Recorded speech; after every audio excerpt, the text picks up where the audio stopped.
know why this pisses me the fuck off? Is that this is literally like somebody who heard a couple of bands do it and was like, I could literally do that.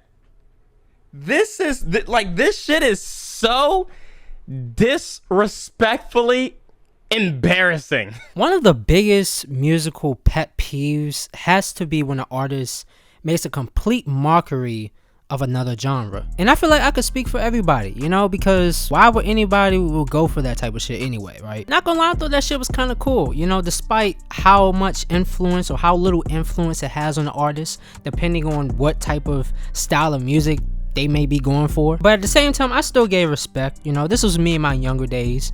I still gave respect just because, you know, I thought it was very courageous, risky to even do something like that. Step out of your comfort zone. I think someone like X is a great example. He did that shit a lot. And, you know, for him, it was a little different because at least he will get a lot accomplished with it. Looking back on it, I do think his ideas were great. It's just that how he would expound with these ideas to make a full song.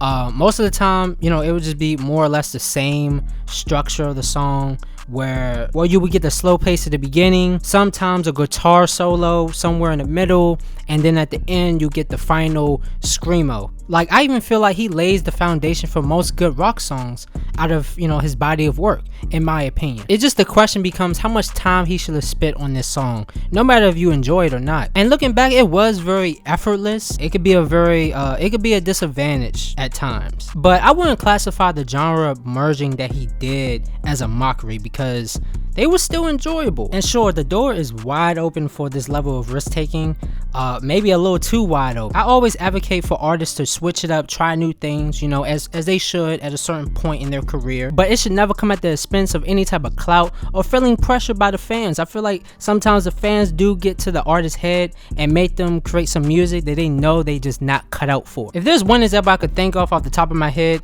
it's obviously DaBaby. Like, for years, niggas been clowning him for sounding the same, making the same type of music. But think of it though, if he would have changed his style, transitioned to anything else, would that really help this case? Or do you think he would have sound any better than before? Personally, I'm not a fan of DaBaby. I don't listen to any of his music.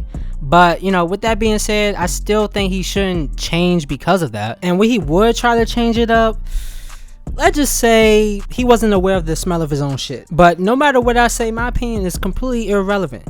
I still think he should not change, you know what I'm saying? Stay the same, continue making the music that you put out, you know, because if he would have done anything else, it just wouldn't hit the same, you know, like I think it would be far worse if you ask me. I even feel like J. Cole is amazing at remaining true to himself, remaining a true rapper, true to his craft, you know, despite, you know, there was a time where people felt like he was getting boring, he was old and things like that. I remember that time period vividly. Like, he's probably the most consistent rapper ever, honestly.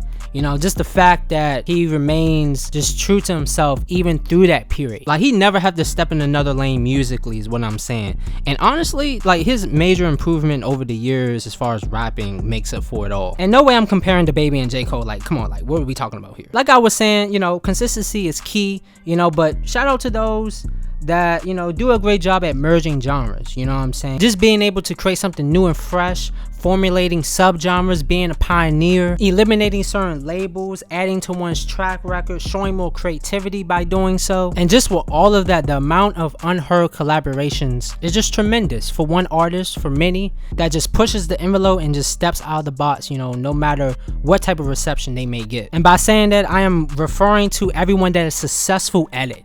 Like, not everybody can do that, bro. You know what I'm saying? That's why, not gonna lie, that little pump song, bro, I just had to come on here and talk, bro, because that shit had me fired up. I'm like, what the fuck? And I do want to mention the trial for X's murder is pretty much over. The suspects have been convicted. They just got, all of them just got a life sentence. I'm not sure all of them. The one that snitched probably got lesser sentence. But the fact that all of them is being put away, the fact that something has happened, there's finally justice, you know what I'm saying? We can finally embark on that closure, you know, especially for the family, friends. And I like the last statements that the judge gave, pretty much stating all that. I just thought to add that in there since I'm talking about X. I didn't decide to cover the whole trial, you know what I'm saying? I kind of just want to wait to the end, just briefly talk about, you know, the outcome of it. But big W for X, the family, and yeah, justice been served, man.